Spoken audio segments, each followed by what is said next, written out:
There is a comfortable lie that self-improvement culture loves to sell you. The idea that growth is a linear, smooth process filled with nothing but gratitude. It has reached a point where nobody can stand to hear that word anymore in the world of personal development. But reality is much darker.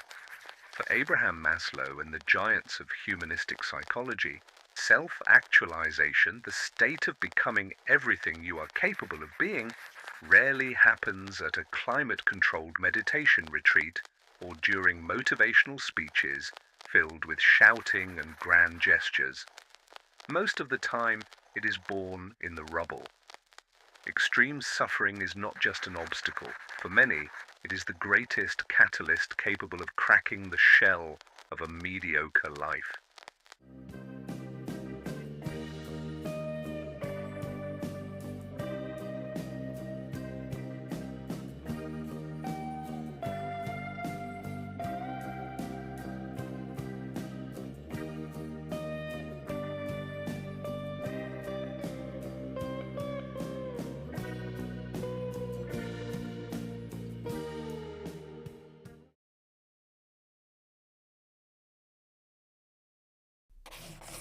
For Maslow, the majority of people spend their entire lives stuck in the middle of the pyramid.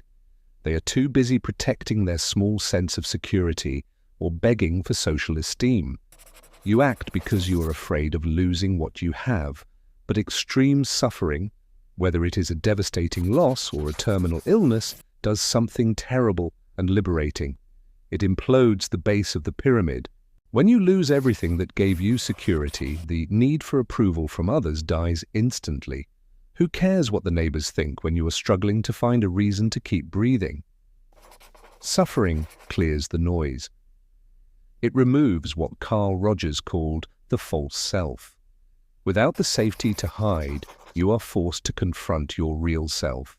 Crisis accelerates the process because it does not give you the option to be fake.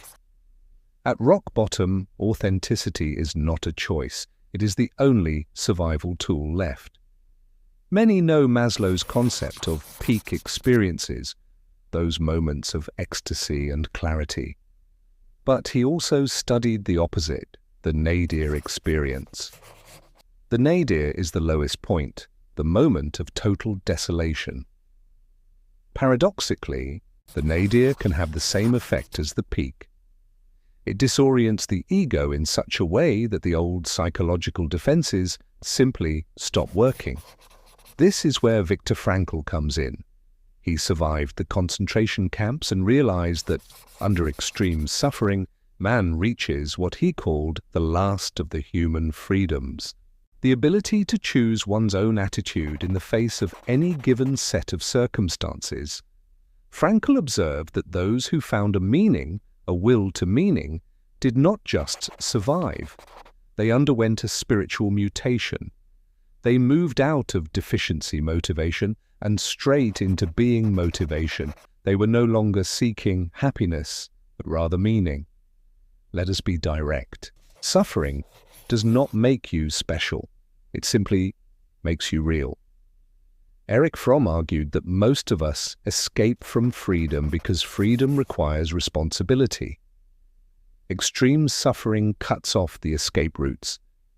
It throws you into a radical solitude where you realize that no one is coming to save you. This realization creates a resilience that Maslow described as autonomy. A person who has walked through the fire no longer depends on the external environment for validation. They have developed an independence of culture. They have seen the worst of the human condition and survived. This generates a freshness of appreciation for life that the average citizen, comfortable in their routine, will never understand. For someone who almost lost everything, a glass of water or a sincere conversation is a peak experience. Extreme suffering recalibrates your reward system. So, what is the practical lesson if you are going through your own hell right now? How do you transform pain into post-traumatic growth? First, stop fighting the disintegration. Carl Rogers said that the curious paradox is that when I accept myself just as I am, then I can change. If your old life has crumbled, stop trying to glue the pieces back together. They no longer fit. Use this void to ask what remains when all the masks fall off. Second, find the what for.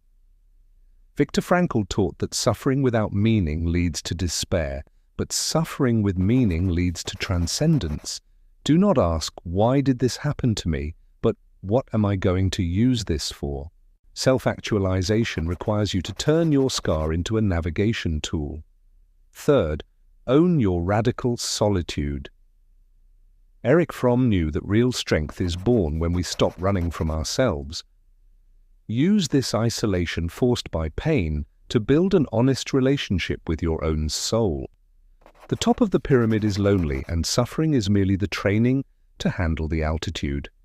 Maslow wrote, "What a man can be, he must be." Sometimes fate needs to break the man you are so that the man you must be can finally emerge. Extreme suffering is not the end of your story. It is the moment when the pen is handed back to your essence and no longer to your insecurities.